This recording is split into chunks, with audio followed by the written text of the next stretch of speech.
Fort Charles and a small portion of ones of those forts to survive the earthquake that we just discussed. Extensive historical archaeology has been done to establish the boundaries before and after this shattering event, which has informed various terrestrial underwater excavations.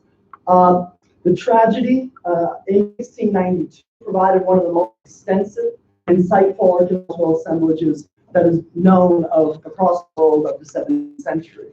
Considerable work has underscored the mercantile importance of 17th century Port Royal, as well as the popular association of this settlement with pirates, privateers, and the transatlantic slave trade. Despite the prominence and necessity of the military landscape of Port Royal, though, as well as its continued prominence after 1692, not only as military forts, but as an important naval dockyard, little archaeology has been done about these military garrisons and the communities that lived in and around them. David Bousseray's work, historical research on the forts of Kingston Harbor and Jamaica, provides significant historical, consisted of exploratory studies in site location and preservation. Following 1692, the earthquake, the forts of, and town of Port Royal was developed. You see the redesign of Fort Charles, which is currently under development now, or redevelopment by the Port Authority, as well as the development of a general system of defensive works extending from Fort Charles along the sea channel by 1724. I'm going to skip ahead here. But beyond the continued presence of military communities in Port Royal, you see the shift of power across the harbor to Kingstown, founded in 1693. And by that point, or at least 1703, Kingston was the commercial capital of Jamaica, with its strong support from its powerful plantation class and slave trading companies. So, furthermore, the shifting political economic geography leading to the rise of Kingston required the expansion of this defensive military network first established around Port Royal to all around Kingston Harbor and its surrounding environs. You see at the end of this period, by the mid-20th century, end of World War II, that no less than 25 forts would have been set up in and around the area, extending all the way up to Stony Hill, securing the passage from St. Thomas into the city with Rock Fort and throughout. The period, though, of Fort Rocky coincides with the threat of global war with Germany and their allies in the late 19th and 20th centuries. The British Army constructed new forts like Fort Rocky across the Palisadoes. You're seeing also Victoria Battery in Port Royal. Compared to earlier forts, these garrison communities were much smaller and composed of a mixture of militia infantry and militia artillery, who were referred to as native companies, who served under the British officers. Before then, this is what brought me over to the Caribbean, Jamaica in the first place, was the study of the West India regiments, which are all black enslaved regiments raised in 1795. We're dealing with a different community now, post-emancipation, and different types of forts. So up until the end of the Second World War, British military garrison culture was alive and well in and around Kingston. Again, at this point, we're dealing with across that time period, no less than 25 forts that were used to enforce British imperial life over the course of nearly 300 years. Visibility and potency of the military garrison is reduced considerably in Jamaican social and cultural history following the closure and the end of Fort Royal, the Caribbean, and of World War II. More so, the handover of the British Army headquarters at Park Camp to the newly formed Jamaican Defense Force on the eve of Jamaican independence in 1962 formalized the end to British military occupation of the island. Regardless of the reduction of military presence in Jamaica, the garrison persists today as a dominant social structure organizing Jamaican life. Understood here an indigenous mode of political organization among segments of impoverished African Jamaicans, residing in Kingston, living ghettos and beyond.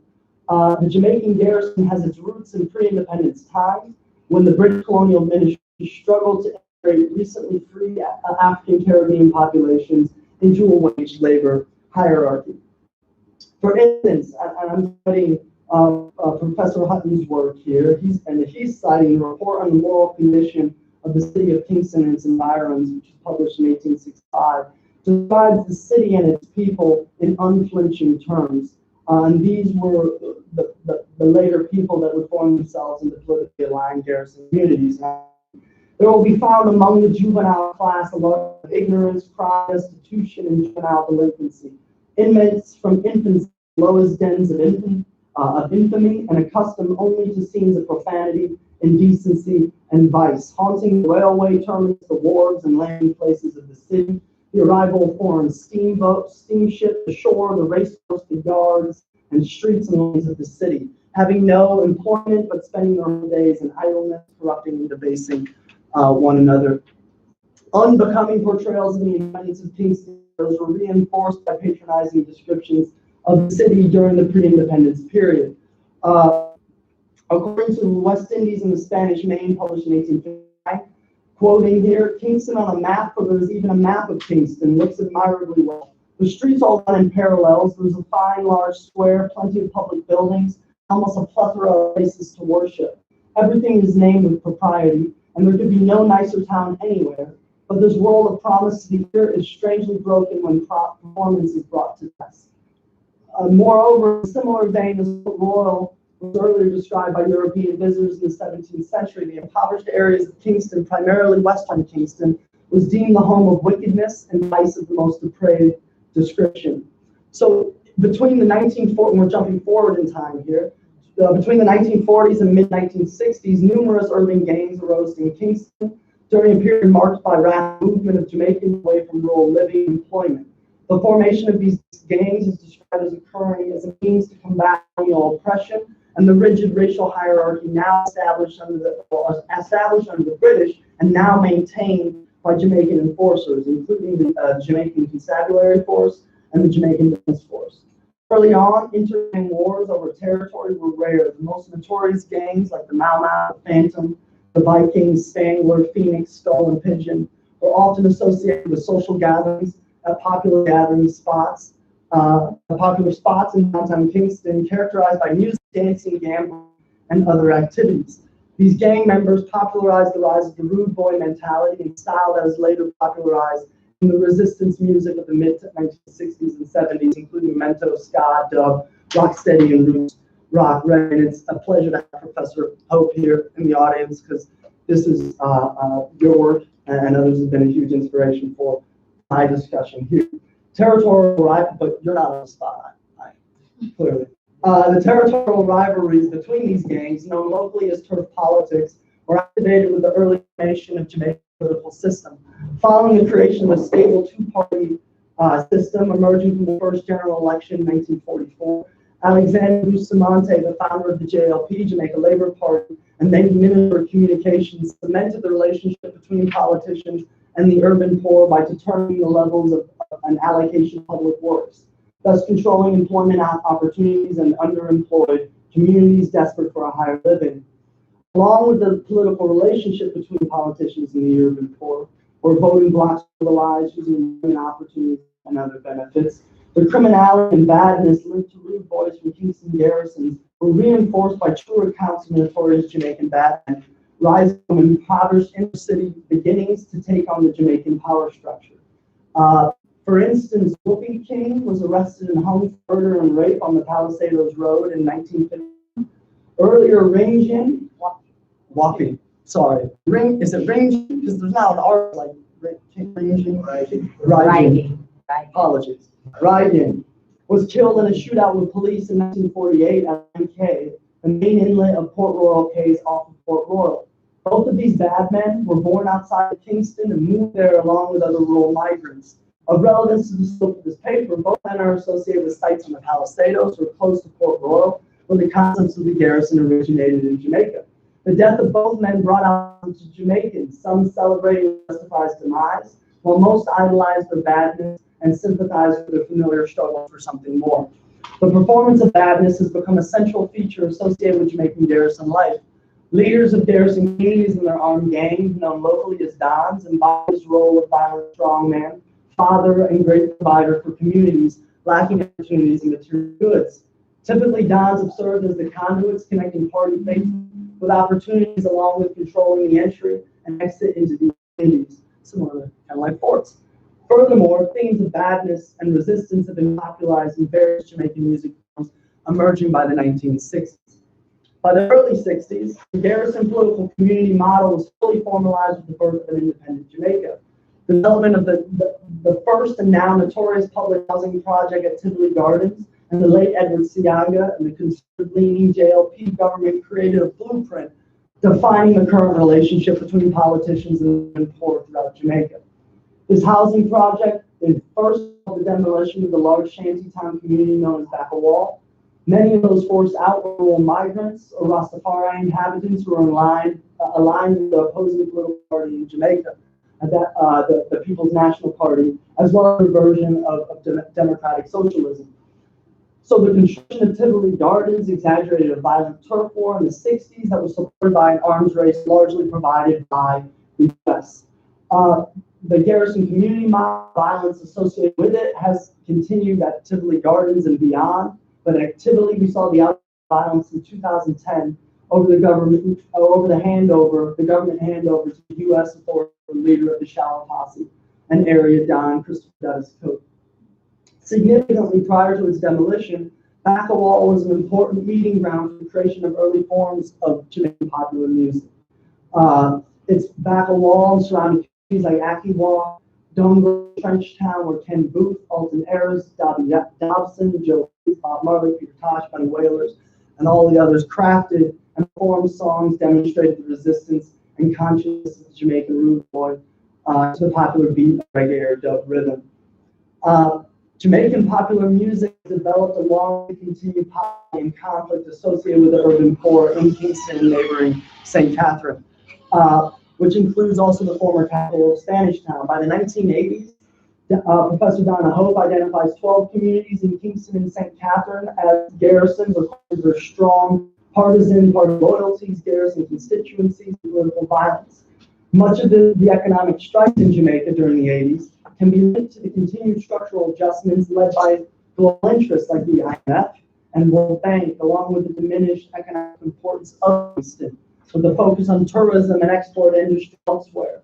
So in the face of dwindling support from the Jamaican government, many garrisons increasingly relied on informal economic practices, as well as their own creative works for survival, including international arms, drugs trade, but we're also going to get to reggae and dancehall. According to the analysis of the evolution of Jamaican dancehall music, Professor Donna Hope sees the intense social pressures of the 1980s as demanding a catharsis. The opening of a safety valve to release the pent-up frustrations of many displaced Jamaicans. Dancehall as a musical genre owes its origins to reggae and other forms of resistance music, emerging from the Jamaican urban poor between the 1960s and 70s. This new style featured vocalists who toasted or clashed. I don't really need to go into this with this audience, but at least in terms of the geography, Seaview Gardens, individuals like Yellow Man, Shaba Ranks, and Elephant Man would have come from that region, right smack dab in Hart Garrison communities, Kingston. Dancehall music draws on the familiar role of the rude boy we talked about earlier, or the bad man, in the promotion of lifestyles characterized by women, sex, money, and violence. Individual singers and beyond. Individual singers outline their aspirations while providing perspectives of their lived experience, which is relevant and desirable for not only local, but as well as international audiences. As opposed to earlier forms of resistance music, dancehall really gets the short end of the stick. It's criticized for its decidedly non-political nature, despite its political origins and oftentimes political messages. Additionally, dance music is criticized by power brokers in contemporary Jamaican society, like what I grew up with, Marilyn Manson, rock music for violence, bad academic performance, and probably, at least in my case, like bad hygiene and bad style. Beyond a style of music, though, dancehall is a culture that encompasses music, dance, fashion, gender politics, and other cultural forms and symbols clearly associated with the geography of inner city or garrison life of Kingston, Jamaica. Similar to the earlier military garrisons of Kingston Harbor, where diverse flows of goods, People and forms of knowledge were introduced through international maritime economies and colonial administration. Dancehall music is exposed, making political difference to the world. The popularity of dancehall is effectively connected to struggles and creativity of marginalized and underdeveloped sections of Jamaican African Caribbean society to international networks of culture and economy. So presently, in our news right now, plans are underway for the development of Kingston Harbor, including the Kingston waterfront, as well as Port Royal. Development is intended to enhance economic and cultural potential of this area by ushering much needed investment in international tourism. Both of the garrison models described in this chapter or paper as characterizing a substantial part of Jamaican history are involved in this development process. The military garrisons, as well as the political garrisons of today. A primary objective of this redevelopment is to facilitate greater access into Kingston Harbor by new larger container ships used for the recently expanded Panama Canal. Extensive dredging and widening of the harbor will be required, along with the construction of warehouse facilities and high-rise buildings for commercial and residential purposes, intended to modernize the harbor, port into one of the most important logistics providers in the world. Along with the development of the harbor, recent efforts by the government of Jamaica and the United Nations, UNESCO, have designated both the sunken city of Port Royal, that's been on the eligible list for a while, as well as the creative city of Kingston as globally significant heritage destinations. But most certainly the work going on right now at Port Royal has clearly threatened the nomination process. And to my knowledge, it's been pushed back, kind of wait and see what happens. These designations are inspiring investment to ensure Jamaica's archaeology and musical resources are protected and visible. Heritage sites dedicated to the production and performance of Jamaican popular music like reggae and dancehall are already established at locations throughout Kingston, Bob Marley's Mansion Museum, Peter Tosh's Museum, but the creative grounds in downtown Kingston at Culture Yard in Trenton. So surely Kingston, the creative city, the now intangible heritage of music will get brought and materialized in the sites around the city. Moving on, though, in terms of the floating pier, this pier is required to facilitate greater access for tourists to attractions along the Palacios and further into Kingston. And its rollout construction is described as being designed to preserve the underwater archaeological remains from portions of the 17th century city. The current location of the harbor is located where the old coaling was. So that literally is naval yard, 19th century. So it's imagined not only as floating out in the water, but as being far away from what the wicked city of Port Royal of the 17th century. But big ship make big waves. There's particular interest then in Port Royal by government Minister of Culture, Port Authority of Jamaica, in the creation of an open-air style museum featuring reconstructions harkening back to the pre-1692 days of Port Royal, a setting at least popularly imagined today according to the opening scenes of Pirates of the Caribbean and Johnny Depp.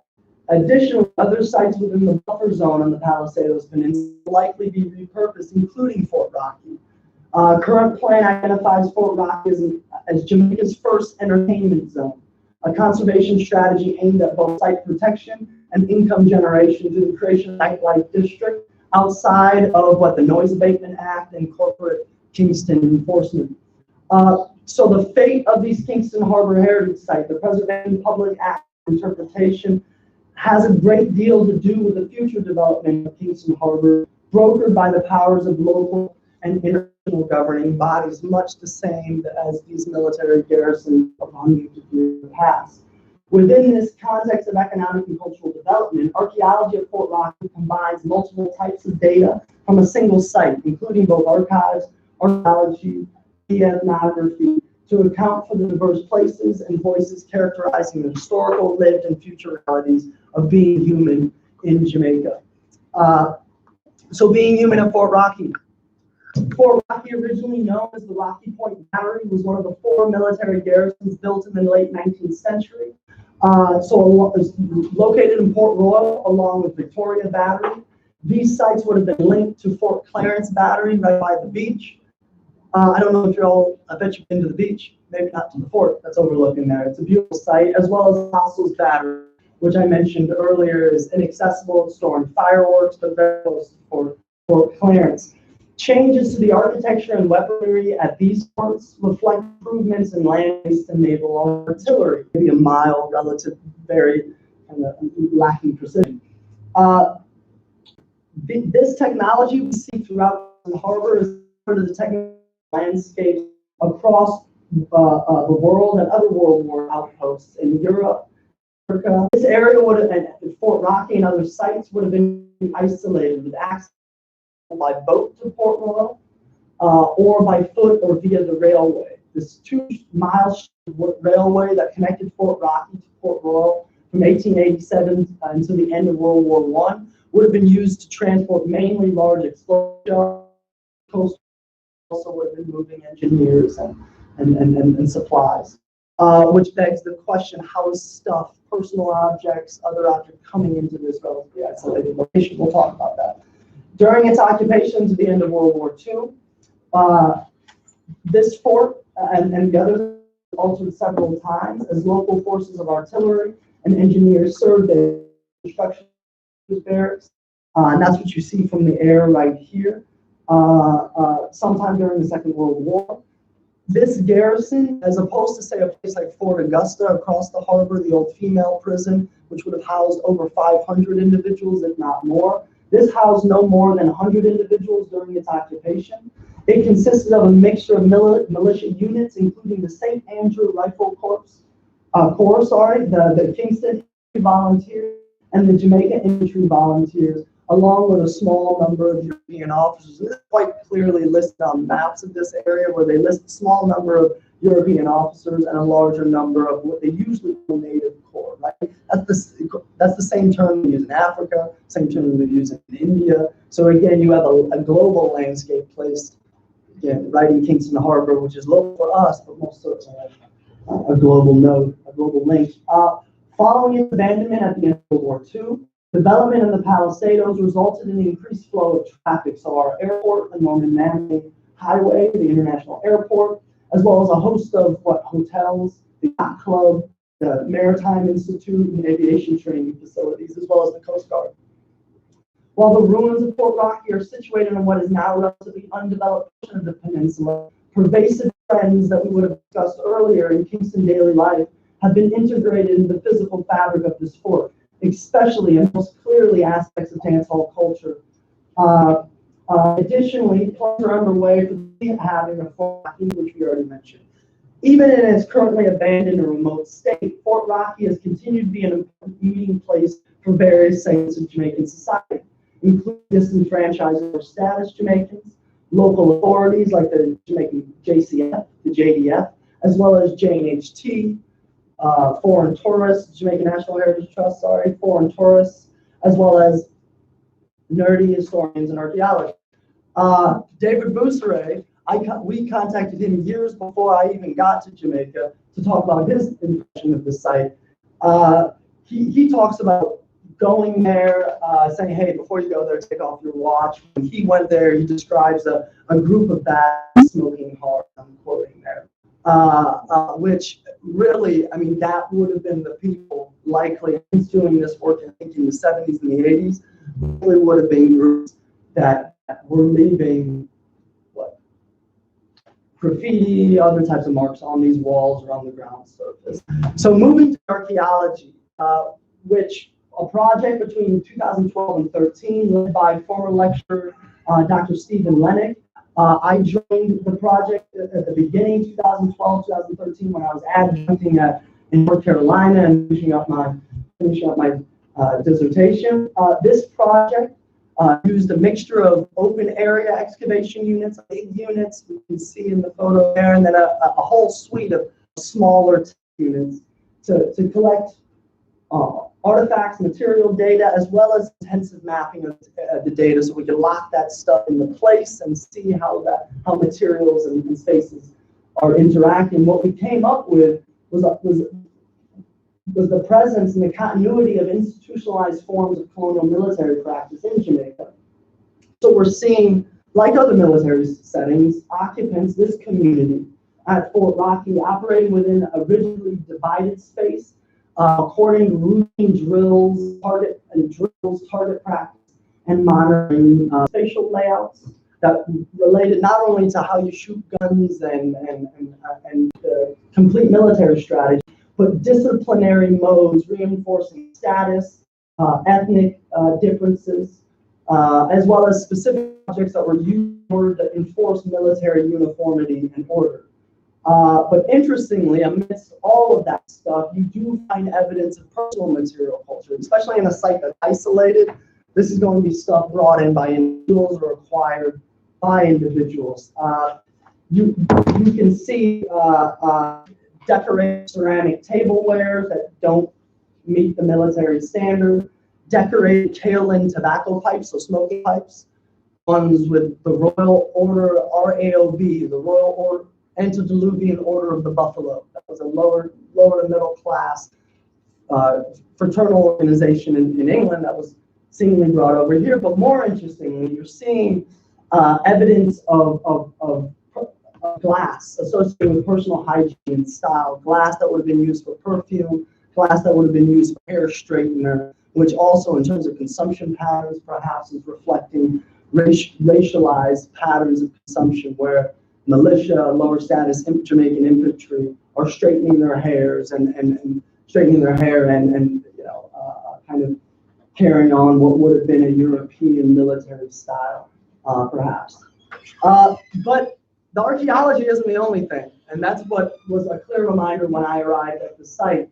The graffiti on the fort walls and artifacts recovered on the ground surface, like modern ammunition, condom wrappers, bullet casings, modern bullet casings, not old ones, as well as the ubiquitous brown, red stripe bottle and green Heineken bottle fragment. These all speak to different times and a different flow of people reclaiming these ruins for various reasons. Since its abandonment, Fort Rocky has been used for non-military purposes as a venue for holding concerts, filming music and choreography videos and fashion shoots, a gathering place for beach cleanup, a place for picnics, as well as other encounters. The site is currently managed by the JNHT, but not like it manages Fort Charles. Fort Rocky is not managed as a tourist destination. There's no interpretive signage, really no rules.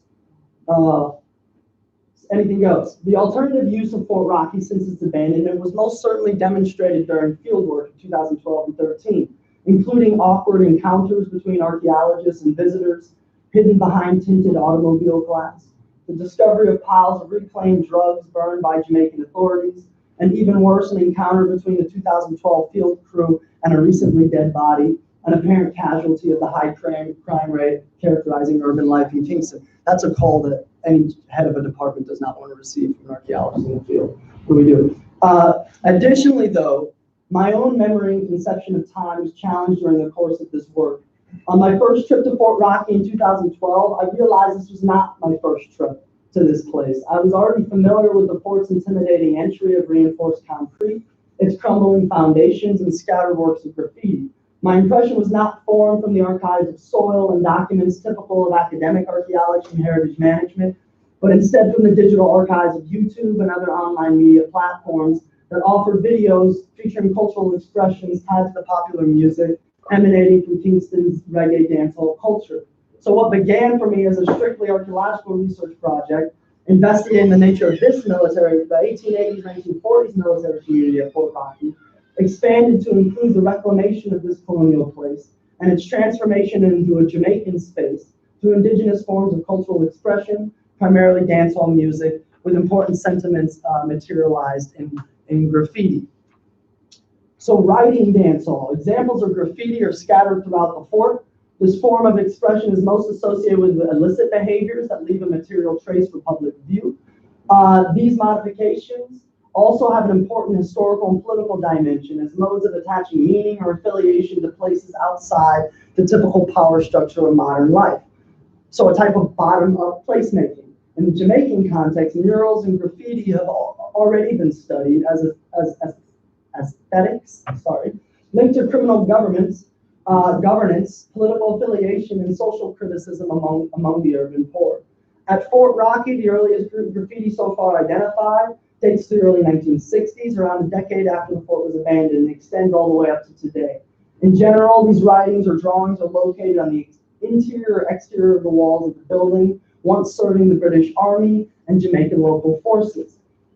So most of the documented examples are textual forms of graffiti, including names like Ian Garbutt, Rennie, Dermot Thomas, Ivy and Blue, Squingy and Cartel, presumably of the author or someone related to them, as well as dates, maybe the date that they showed up there or the date of their birth, and also sometimes region of origin, like Dermot Thomas that came from Petersfield in central Westmoreland, and one of my favorites, Detroit Rock. I love that call out. As well as, I mean, think about the link, Kingston and Detroit, archaeology, and the music, that's fabulous. As well as other associated messages and symbols, including those proclaiming love, Ivy loves blue, sexual conquests, and other coarse language. I'll skip those messages. Amidst the many examples of graffiti at Fort Rocky are also messages typical of dancehall culture. Participants in dancehall culture often strongly mirror sentiments tied to their communities of origin, as well as wider ideological networks of the urban poor. Messages like power, see more society, and champion boy communicate a desire to transform traditional perceptions of marginality into new and empowering social identities, while visual media illustrating Rasta figures or terms like Jesus, Yahweh, Jehovah, and Glory to Jah reflect connotations with Rastafarian post-colonial consciousness. Other examples of graffiti impart themes of conflict, or what Prof. Carolyn Cooper defined as slackness, that seek dancehall lyrics and performance, including Hothead, Text Sleep, Mark Death, Jungle Fever, and others. Interestingly, though, some of this graffiti and messages are specifically tied with the production of music videos filmed in this place. The use of red and black paint on the interior of walls of roofs, and this is not to get these guys in trouble. I like the music. I like their use of the fort, but Tommy Lee Sparta's video for Shook applied that. iOctane's 2012 video for More Money leaves the slogan on some of the walls. They forgot the EY on one of them, so I filled that one in. Romaine Vergo's video for Scary Movie leaves a black painted star, unlike the tourists going around and taking photos. Iadonia's video for Trigger Work It shows new graffiti bearing the name of the artist and his associated crew. It's also interesting that some of this stuff is then painted over when I go back and new messages are on top of that, right? So photographs, you almost have the stratigraphy of wall art, yes. And then in Chronix's music video for Capture Land, he walks in front of some of this graffiti, like DJ Fire Reds, as well as the slogan for More Money, which is also featured in the Over Here video by Coco, who's a British rapper, and Protege. I love that link, England, Jamaica, which also features that. So performing dancehall, though, since my first visit to Fort Rocky, I've identified 12 music videos filmed by Jamaican reggae dancehall artists at the site. There's definitely going to be more. My personal favorite, though, I mean, it goes from 2007 Mr. Vegas' Take Away Yourself, We Don't Want No Friend, to Popcon's just awesome video of this year, Firm and Strong. Amazing video. It was filmed there. Again, I'm a fan. That's where this is coming from. And again, when you look at these videos on YouTube, they have well more than over 1 million views, far outpacing visitor or scholarly interest in Fort Rocky or all of military history throughout the Caribbean. There's surely been more music videos recorded in this relatively isolated and unmonitored location, but this sample demonstrates the various uses of Fort Rocky as a symbolic stage for film performances that feature themes of resistance, political consciousness, criminality, and what's often referred to as low culture by culture theorists. Through these performances, the sentiments and desires that are popularly expressed in Jamaican garrison communities are linked to local, regional, and international audiences like myself, while at the same time transforming the meaning of this former site of colonial authority. Most of the dancehall artists reviewed transformed Fort Rocky into a performative stage to impart some themes reflecting their version of being human in Jamaica. A common type of transformation apparent in these music videos is the total reinterpretation of Fort Rocky's historical context, almost like a blank slate, right? Elephant Man uses the site for Miley Cyrus' Twerk and reimagines the fort into the seat of power for a classic Egyptian ruler. In this transformation, King Elephant Man is surrounded by his masculine legions and scantily clad female attendants who are showcasing dance moves from dance hall culture, like twerking.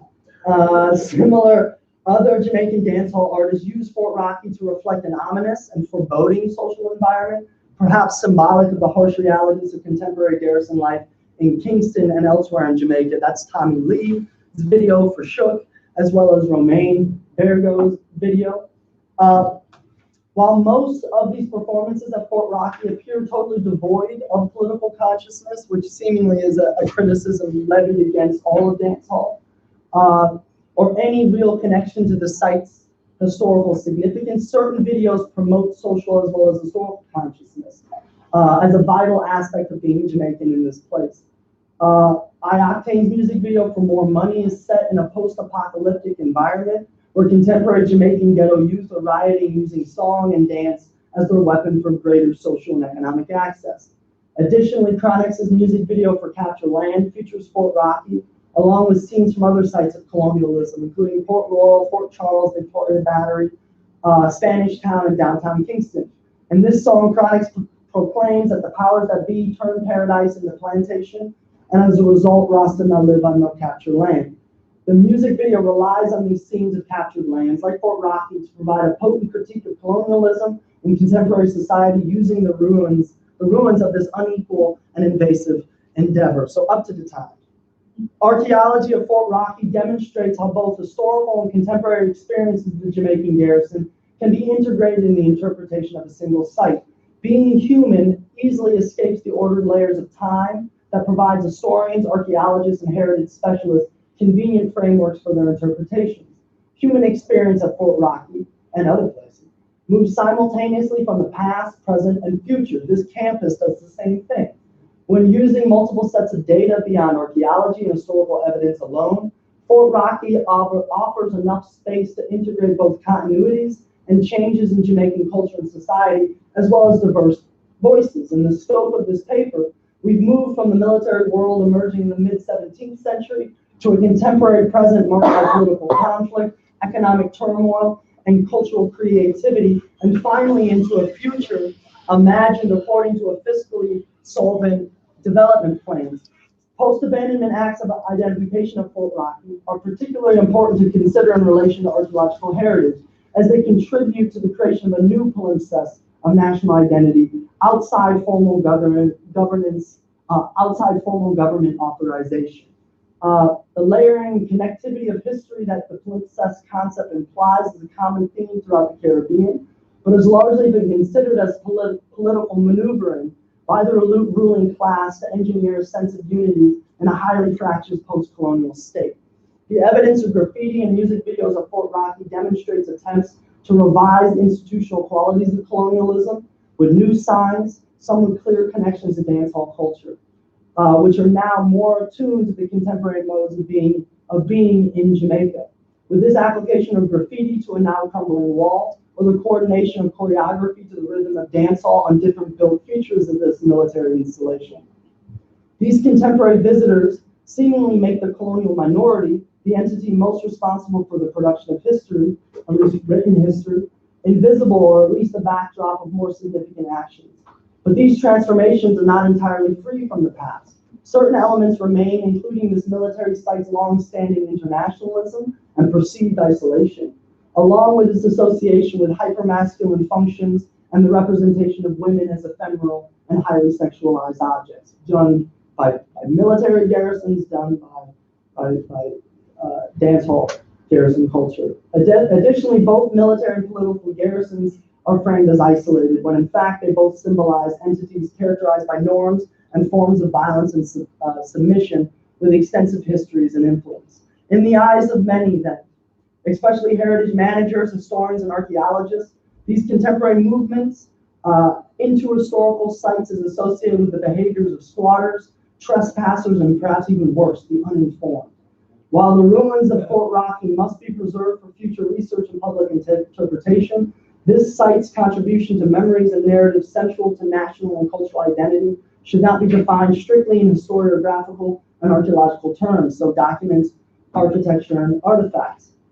The anthropological process of how contemporary Caribbean societies deal with their ruins must be included in heritage work at Fort Rocky, along with the multiple voices involved in its survival, to provide individuals and groups a formal space recognizing the production of alternative histories.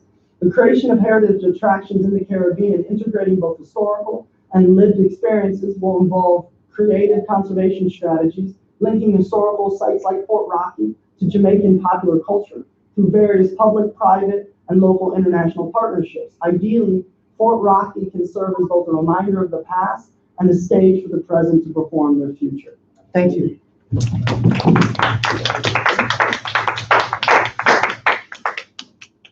Thank you all for saying that. And going along.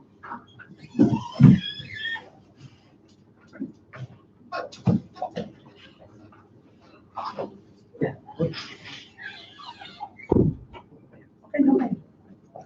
Hey, thank you, Dr. Ryle, for a very fascinating presentation. So now, Yeah, everybody's. so everyone is here. So let's say we start from we start taking questions from Mona and then St. Augustine and then Cape Hill. So first, from Mona, are there any questions Or help, or comments or yeah, any besides suggestions? pronunciation. Yes. Yes. I speak up so they can pick up here. Just one question. So the objective of your research regarding this is Objective, well, to argue that Fort Rocky is a place that can't just be defined archaeologically, historically, according to what I would have came to the region in the first place to do, would be to define or to study British military history and those communities. When on my first arrival there and thinking about it, and especially seeing how people, I've been to concerts there, I've seen how people are using it, thinking about opening up the space for multiple voices, multiple perspectives, multiple points of time. I mean, post-1960s history, not just thinking about that place according to world wars and European technology and officers. I think that would be the main objective, and kind of a thought experiment, and ideally inspire, especially heritage managers in this region to think about that. So maybe it complicates it more. Well, I'd like to make a comment. I'm trying not to be too long, but I want to congratulate you, Zach, for the work that you're doing. And Dr. Griffin is here because one of the things that seems to be a clarion call for historians and archive managers in this region and in the era is to sort of find a way to advance the projects of history from the distant past into the more contemporary era. And so that what you're doing, which is a very intriguing mix of mixing different temporalities across this discussion of the garrisons and fleshing out in a real sense how within Kingston, but across Jamaica, these temporalities, in a sense, colliding with themes that are similar but have been transformed through history, past, present, and future. Very intriguing, and pulling into it something that is very important in terms of the way that the culture of Jamaicans and non-Jamaicans continue to make their mark, not just across the society, but also on these artifacts of our lives. So I find the work to be very intriguing, and especially, for example, when you pull in the discussion about music videos, where Fort Rocky has become a very popular location. There seems to be a very important pull factor today for these kinds of locations to be involved with the production of meaning of life in the contemporary, as well as the kind of futuristic projection. So congratulations on the work, and we can talk about some more very intriguing work. So that would be the main point, I guess. You explained my main point. Oh, I did.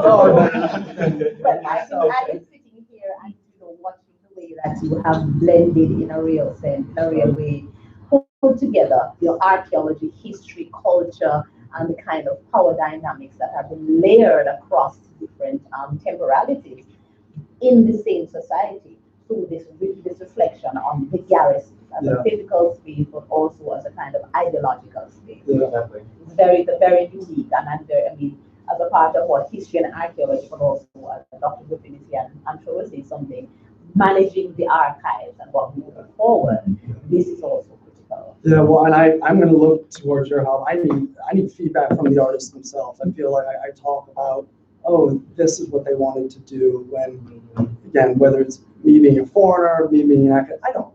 Well, I need those gaze pull of the factors. outsider sometimes, the gaze of the outsider sometimes is far more, is give you a far broader perspective. Many times people are inside of the framework are subconsciously creating and responding to their environment and their lives without, in a sense, being fully aware of the kind of messages that they're both sending and receiving. So again, pulling it together, and because we have noticed that this site has become very popular in the music videos, and that Firm and Strong, Popcorn's Firm and Strong is a very powerful, those of us who have never seen it, it's a very powerful video. That video is extremely powerful. About popcorn, but about ordinary Jamaican ghetto youths in the society and the kind of transition. It's a very powerful video. Thank you. I may follow up from Professor Ho. Again, I came late, but in a very, so even though you were talking about the history and the heritage, you were really talking about there's meanings and how new meanings are constructed by spaces that were never designed to have meanings for post-independent society. They were not designed to be used by the popular in the way that the popular is using it now. I notice how you contrast it with the Fort Charlie that is highly policed, tourists, the signs, the usage. And so a lot of our historical sites, you focus on this one here in Kingston, but I can think of others. Oh, I think it's around the Caribbean. Every site in Jamaica that has been, so I'm from St. Kitts. My father talked about the one in St. Kitts, Brimstone Hill, and how Brimstone Hill has changed given the whole regulation and policing of the structure, the identity, the stories behind that. But for my father, it was a playground for fellows in the neighborhood to just go up there and lie. Well, and archaeology legitimizes oftentimes that truth. And in legitimizing it, you restrict the spontaneity, the cultural vibrancy, and the meanings that the community would have for those spaces. And then also, what I liked about your presentation is that even though you looked at them as you looked at the various forts and spaces, walls and so forth, as expressions of, in a very real sense, what the creative masses who did what they did there, they were documenting their experiences. And in a very real way, those experiences that have been defacing the walls, if you dare say it, are really them recording themselves, and then becomes an archive of their experiences. And so as you talked about, after one scene, after one experience, there's a whitewashing, a new slate added, and then a new layer, a new record creation taking place. So it's, in other words, we are linked.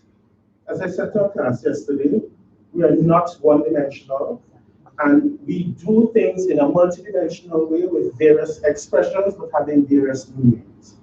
And it cannot be just a case of, for the purposes of writing and constructing history, but more so understanding the present. Because people do things in the here and now, but the meanings will change over time. And that's where the archival, the record keeping will come in. That's where the snapshotting as in terms of the archaeology thinking will come in. So I like the work because you're now literally placing spaces, uses, meanings, behaviors. I mean, you spoke about condom wrappers in a particular space. That speaks volumes. There are spaces where people need to meet. And so it becomes this nice, arguably, meeting space for persons that can't meet elsewhere. I mean, that has value to the community. Even if it's a period that, there's crime happening, it's not the safest thing, but again, it becomes a purpose design, redesigned space given the community. And then when the powers that are try to police these spaces and try to touristicize it, if you may, signs and rules and restrictions, the meanings will also change. The value to the space by the community will also change. So you're documenting lots of links and meanings and perspectives and documentation, expressions of them in the work. So it's really valid. Thank you. Right, we'll come back to Mona, but first let's take questions and comments from St. Augustine.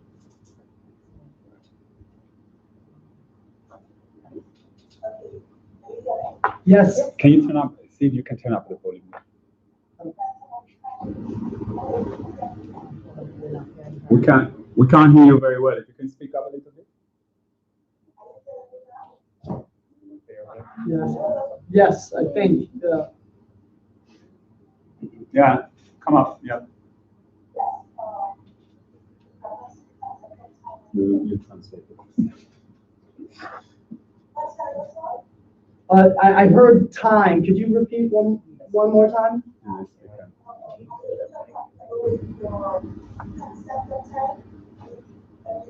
This is a microphone. I could hear it. Yes.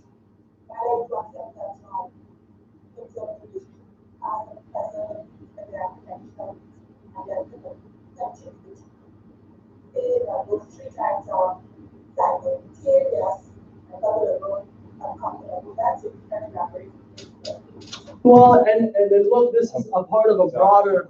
Oh yes, and this is a question, well, concern with my idea of time being whether it's simultaneous, heterotemporality, many different senses of time existing at once. And I'll tell you, I'm following academic inspiration here, but I'm following my own personal intuition here that when I went to Fort Rocky, this was a study of a very particular time, but right there in the present, that took me to a different time in Jamaican history, thinking about development of the areas. So I understand uncomfortability with messiness, and I think for most historians in the room, they're going to be very concerned about a timeline that may seem overly broad or going back and forth. But in heritage management, especially in this region, I think that is so vital to actually shedding some anxieties over traumas coming out of the past, as well as opening doors for issues that have never been treated typically as either a formal part of the past or as significant perhaps. So I understand people's uncomfortability with that notion of time, but it's something I personally see as relevant. Yeah.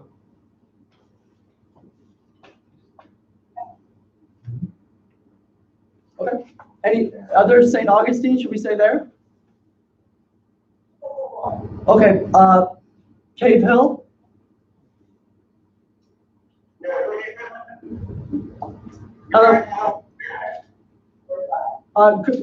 Perhaps one more time. Hello. I can hear you. Yes, sir.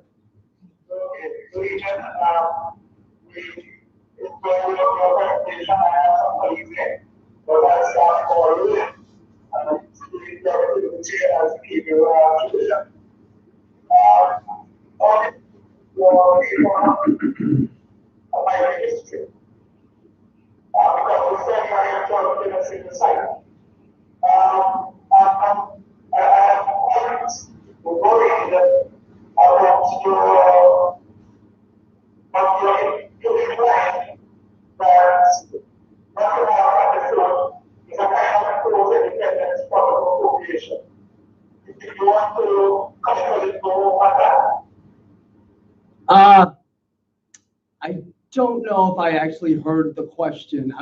He's asking who posted and the appropriation of the space. Yes, sir. You were speaking of post-independence appropriation, right, of the space?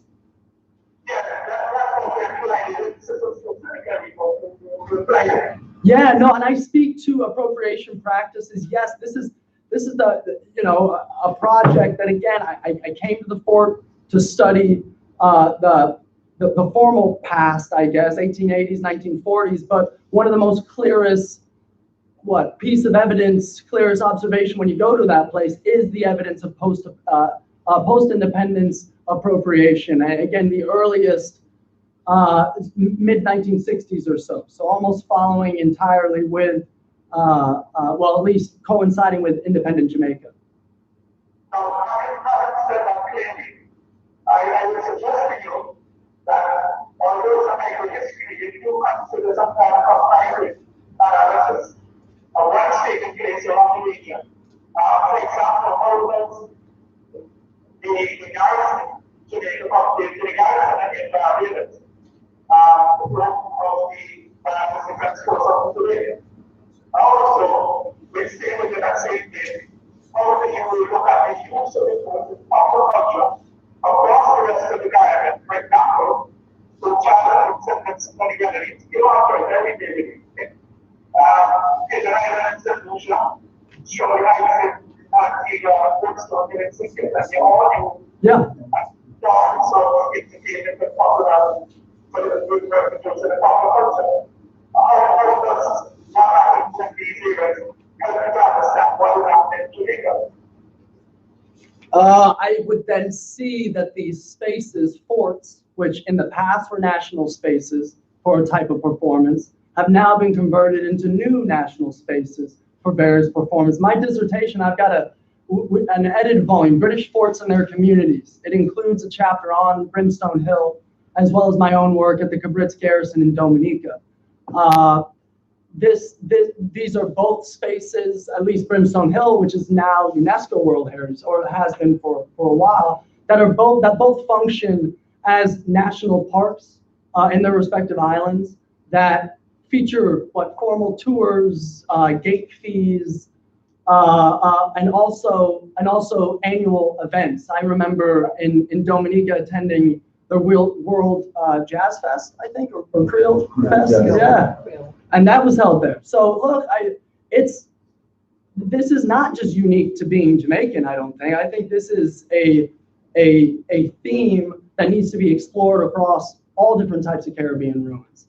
Again, the anthropological process of how people living in and around these places or visitors actually, what they do with these places and how they're meaningful to them. But I take, go ahead. Okay.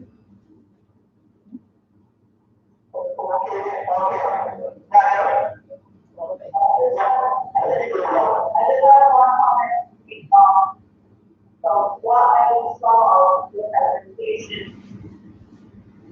is development at Fort Lauderdale. It seems as though it is reflective of the fact that at some point in time, those persons who have the political power, they elected to maintain control over acting. So the persons who did not have a lot of political control, they have appropriated for themselves. This is elected in these exercises to play that set. The Chelsea things, we talk about persons who are selected to think this is a thing that will allow them to select because they're able to be going down and it's easy to do these stuff. A lot of people are quite sure that they will get official permission to be set. But it's a thing that they have selected themselves. And they're going to tend to the area of communities. And that's where we meet the political arms that they planning and trying to create a space that promote it. Yes, that I think linked to the other comment and a kind of the political context, I think, of perhaps appropriation at Fort Rocky a space relatively isolated on the way, well, past the airport. Maybe you pass on the way to Port Royal, but not managed by the JNHT, but not formally. Okay. Okay, so back to Mona. Well, there was like, It was out. So, Mr. Shorter?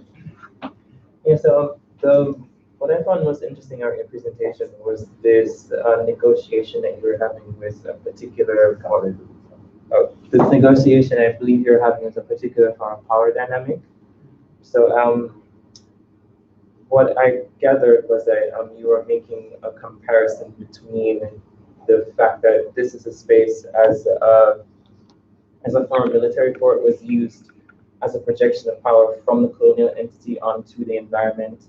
And I think what we're seeing now with the rise of the music videos and all these artists are coming in, it's as if the population is taking back that kind of power because they're channeling like the same kind of like militaristic strength that is projected from these areas. So it's used in a much more metaphorical sense. So instead of the fort being like this bastion of control from the state by the general and lower class populace, it's these artists who come from that particular background are now rising up and taking back the space and utilizing those exact same images of power. And I think it's important to involve. I think what you're getting at with talking to the artists is this sort of like emic perspective, like what are their actual intentions behind using this space, rather than simply us here sitting in this room in all these canvases talking about what we think that they're doing. I think that's actually very important. I think I will have to do that again beyond me scrolling through YouTube to find the next video that comes up from Fort Rocky. John, thank you. Yeah, I have a follow-up question. So I'm happy. I'm really enjoy your presentation. I'm sorry, I was doing some technical things here, so the first part kind of skipped me. But I really enjoy the presentation, and I'm happy to know that when I caught you like watching YouTube videos, you were actually doing work. I was a little bit concerned. But now that we know this issue of power, and I was thinking also as an oral historian, yes, I think that they speaking to the artists, but not just the artists, not just the dancehall artists, the people who are behind the cameras in terms of like the production and stuff like that. I think those will be important people to speak to as well. And when it comes to power, I think I was interested in who are the artists. You mentioned the names, but I'm not into dancehall, so all the names like I didn't even know if they were male or female, right? And that's my question. Is like, is this it's mostly male? How they conceptualize power, because this is a type of power that is linked to militarism or military power and things like that. So this is a symbol of a particular type of power, and I don't know if it's something that you can also explore. And it's such a good point. When I first gave this presentation, I think it was in the anthropology grad class, Dr. Moji Anderson brought up the issue of gender. And so there's no women. Well, there's women in the video, but no female artists. Not that there are female dancehall artists. So there's a pattern. There's a pattern there. The use of women in the past, military garrisons. I mean, there's stories of women, laundry women coming from Port Royal, laundry women, but also prostitutes coming from Port Royal to service Fort Rocky, right? So, I mean, the connections and the visibility of women in this space have always been structured around, masculine principles. I'm waiting for, maybe coffee or someone will take that space and use it for video. But at this point, we don't have that pattern. And just to finish off with the topic of power, one of the things I'm concerned about at Fort Rocky is if it does become the next entertainment center. And I hope, not that I've got this figured out, but I hope there's that level of appreciation, because what we're going to see at Port Royal, I have a feeling, you're going to have your Pirates of the Caribbean, the local community, how much is that? How much of Jamaica is actually reflected by that? Fort Rocky is an entertainment center. You could imagine, not only the shows, that would be good, but signage or recognition of these activities that these artists have done that has generated tremendous amount of recognition for Jamaica, for the discipline. So what I hope doesn't happen is the typical power structure at heritage sites where you see the, small amount of people making money and relatively a complete cutoff from surrounding population. Well, yeah, so I wanted to follow up from Dr. Scott from Cave Hill, where he mentioned a comparison of what was happening in other spaces. And I have some difficulty with that, simply because communities are all very unique, even though they have the same goal, absolutely. And what is happening out at Fort Rocky site, chances are the dynamics will not be at other sites in Jamaica, far less the dynamics as the other sites within other spaces of the Caribbean. And we have to be mindful that state control is not the only control of spaces. Communities actually control spaces. And chances are perhaps one of the issues the Jamaican National Heritage Trust is having with Fort Rocky is that they can't really police that site because the community chances have a very strong influence and policing of that space. And so it is not just about how an established heritage agency has been able to, make that space the official heritage space with signage and rules and so forth, but to what extent, how has the community been managing that space, however they consider that space to be managed. In other words, the dancehall people could not be able to do what they did if the people in and around Fort Rocky never allowed them, quite frankly. And so we have to be very careful that we don't privilege power and management from above and disapprove of community mass management. And that also informs how heritage is perceived, how spaces are designed, how spaces are used, and the meanings that spaces will have. Was that which country share without number there? Yeah, well, and that's the thing with Fort Rocky. You would be talking about Port Royalists perhaps coming down the road, but you're also talking about a lot of people, that come in on buses, they're going to the CMU, they're going, it's a space that you always move past, but there's always people going there. What's that? Control of it. Well, not the JNHT, but or the government. No, and who's in charge of White Marl? You go there right now, you can't walk around that site unless you talk to community members. It's fundamentally, it's not going to work for you. If you want to stay there and study it, you've got to. And this is, if archaeologists want to call it the community approach, the public approach, that's just doing what sustainable field work.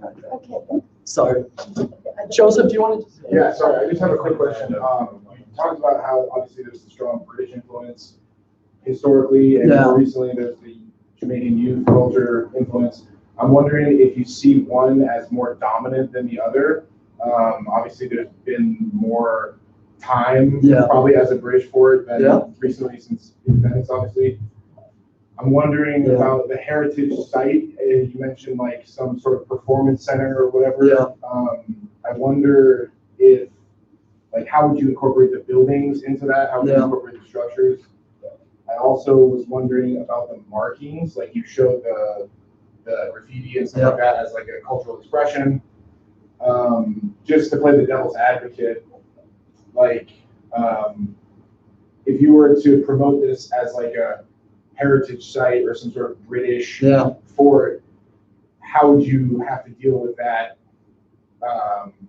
recent development? Would you have to get rid of the graffiti that is being discussed as a cultural thing, or because in some ways it takes away from the authenticity? And to answer your first question, what was most dominant? You had to dig in the ground to reconstruct the bits and pieces. My initial impression walking through that gate was the impression that was left off of YouTube, right? So that was the dominant feeling going into that place, right?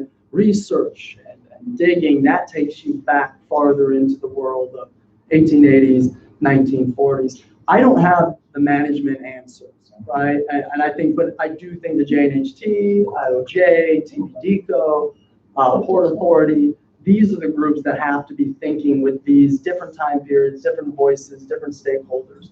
in mind. If it were me, you leave the graffiti. You're turning it into an entertainment center. All of those buildings, you've got your engineer's room, you've got your sound booth, you've got the whole thing. But then there's going to be, I mean, again, I publish in military history. I mean, there's going to be a lot of individuals say, you ruined that site is now ruined. I think that site is now working in Jamaica. Yeah. That's. Right, so we're coming back to Mona again, but first, St. Augustine, do you have any questions or comments? Any further questions or comments Thank you, Joseph. from your side? Hello. Yes.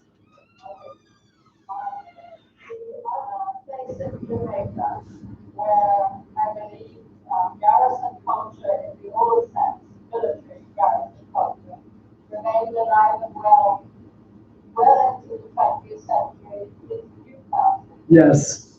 And I was wondering, how many archaeological and ethnographic historical studies being done on Newcastle? And has there been any kind of similar program appropriation by local communities on that very remarkable space? And it's a very remarkable space, and thank you for the question. I was just up at Newcastle. I've been up there a handful of times, but this summer I had a colleague, we're working on a project on forts throughout Jamaica, and that was one clearly on our map. That is a very formal, I mean, talking about power and formalized space, we had to go through the JDF, Jamaican Defense Force, in order to gain permission to the site, which, I mean, it's beautifully maintained. They have done a bit of whitewashing on a lot of, to make it look beautiful, but when you walk through the historical cemetery, a lot of this whitewashing has covered up the information of the individuals. Appropriation, it's interesting. Jamaica Defense Force life, you've got the old barracks separated now according to the divisions that these JDF recruits, not only work with, but live. And I mean, they're up in Newcastle for months. So we saw that level of almost the life of a Jamaican standing army or defense force individual. You see that, you see attempts currently in Captain Stacey Dehaney, the JDF Military Museum. They're now opening up, and we were able to tour the space. I'm not sure if it's formally open. It could be. Not yet. Okay, thank you.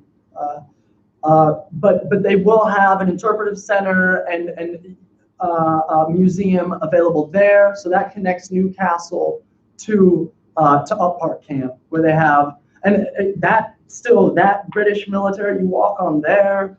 They've got the officers' mess regimen. I was invited to a party there. That's still, I mean, it's Jamaican soldiers, JDF guys wearing very formal uniforms, going about by formal conduct, but also having a great time.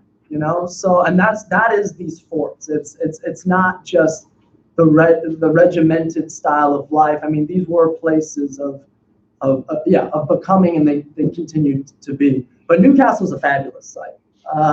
We recorded a lot of info on the graves, a number of women, wives, children, all in that cemetery. Again, really speaking to that this isn't all just fighting personnel. Thank you. Any more from? Okay.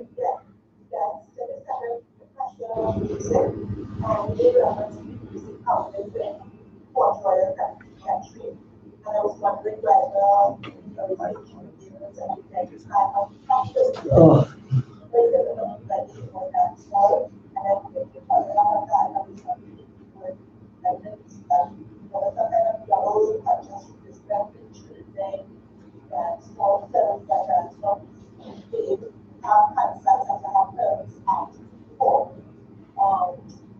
Rocky.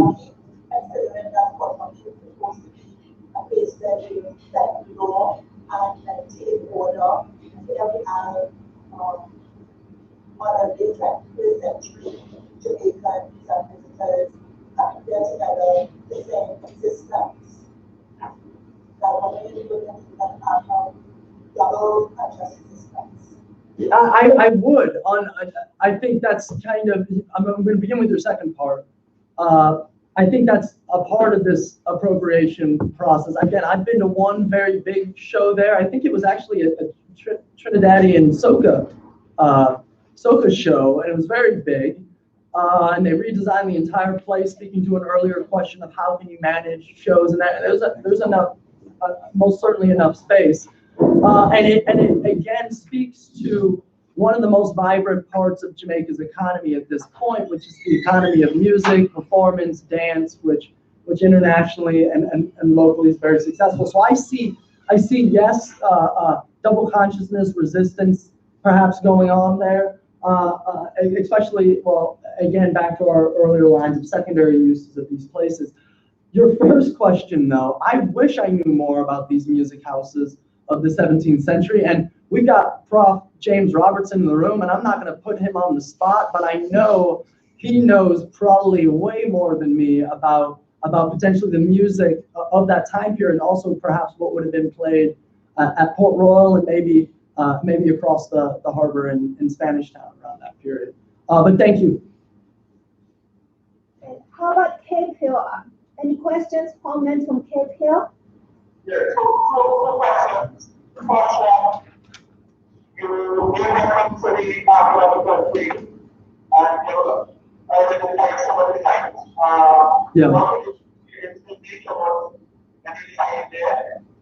And the second question would be, what would you say, how would you see the popular consciousness of Jamaicans before the entrance into that? So Yeah. you see, in the 1960s, 1970s, what was the popular sentiment? I would say, for example, it's very remedy when you said food. Food was the equivalent of synonym for imprisonment, because the prison was only a natural child for some time. Okay, thank you. I'll begin with your second one because I think it's more straightforward. Recently, Fort Rocky has been associated with some violent crime. I mentioned the body that we recovered there in 2012. There were people that were robbed, stripped, their vehicle taken, and they were left there in that condition. This happened within the last year or so out at that site. And unfortunately, these were people just going to visit the site and that were set out upon. So popularly, if you look at articles in the Gleaner, I remember one catchline was something fishy is going on at Fort Rocky, right? And it speaks to Port Royalists are saying people are coming from outside, using the fort for various nefarious purposes. They're worried about it being open to anyone. I mean, you walk into that place and you can imagine an evil person setting up their headquarters there. It's dark. There's a lot of places to hide. So popularly, at least now, there's concern. That's from 1960s onwards. I need to look into that, and that perhaps looking through the newspapers if there's been any other concerns expressed about Fort Rocky. I haven't come across anything like that, but I think that's an important part of the story of what historically Fort Rocky would have meant to people, not only as a fort but during that period. You're right. I did mention the archaeology, 1880s, 1940s. It's very brief in this paper, and I do apologize for that because it's not like nothing came out of it. But I wanted to privilege other things. I mentioned some of the way that my colleague and I framed this, and we published a chapter on Fort Rocky. It's in I think it's Archaeologies of Slavery and Freedom. It's a chapter in this edited volume. And what we really, and I tried to discuss this, frame the findings of Fort Rocky around is just the obvious institutional footprint. So the architecture, the enforced spatial patterns, the drill, the undecorated ceramics, uniform buttons, all speaking to uniformity as well as social hierarchy at this place. I tried in the paper, and I probably need to work on that, is highlighting some of the most interesting aspects of the artifacts coming out of Fort Rocky, which really spoke to personal access and personal use. Things like a white kaolin pipe from the Royal Antediluvian Order of the Buffalo. That's a fraternal organization. Likely that would have been a pipe being smoked or used by a European officer, but perhaps, I'm not sure, maybe this is a fraternal organization that came from England and was being spread about in this fort among even lower status or volunteer militia, Jamaican militiamen. Other interesting things were, I mentioned the formal uniform buttons, but you also found a variety of other types of buttons. Maybe not ones that you just use on your uniform, but that ones that would have attached to more civilian types of fashion. So you see, just because you have the presence of military buttons doesn't mean that you have don't have a life outside of the military, perhaps. So you see that as well. And then some of the most impressive was coming from the bottle glass, which stemmed, liquor bottles all the way from the 1880s up to the development of Desnos and Geddes, which began as a local glass making company in Jamaica. But from that, it's the objects that speak to fashion and personal hygiene. Florida water bottles, which Florida water was a fragrance. There was also, and I'm forgetting, berries trichoporus, I think. That it's a hair straightener that other archaeologists finding hair straightening products or hot combs in the context of African American, African Caribbean populations have linked that to the impact of racism on consumption practices and on fashion choices. So that speaks to some of it, but if you're interested, I'm most certainly will send you over that chapter I mentioned and a report that came out of that work. You got it. Okay. Any more from Kate here? No? Okay, then we'll have one final question from Mona. One final? Okay. Right. I don't think that's close. There's one question. The first time I heard you make this link between Fort Rocky and music, that I found it so very interesting. And having listened to your presentation, it's even more interesting to me now. One thing I found very interesting was your how you dealt with various layers, for example, the layers of use of Fort Rocky from the World War II era until now, and also the meanings attached to the various layers of graffiti on the walls. I found that that link there quite interesting. With regards to the musical heritage of Fort Rocky, particularly its use as a site for the production of music videos. Have you found, I don't know if you said it, but have you found any other military sites locally which have been used in this regard? And if yes, are there any that could potentially outdo Fort Rocky in this regard? No, Fort Rocky is number one in my mind, but I recently engaged his music video for Motivation, kind of a Colbeck Castle. It's filmed at. So that's a newer one.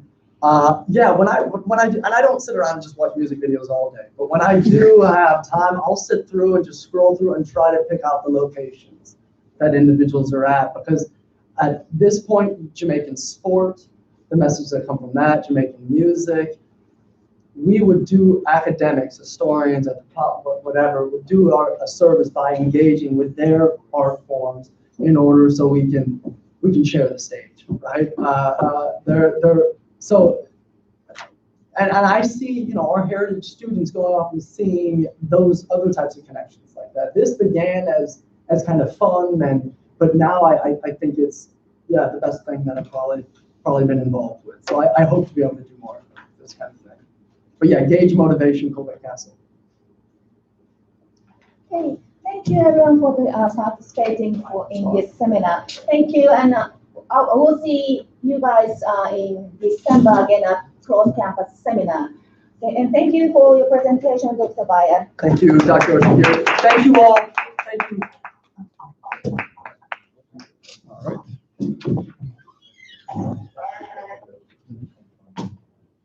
Hey, great to see you here. I remember we saw, that was so odd. I think it was the Charlotte Airport. You were going to France.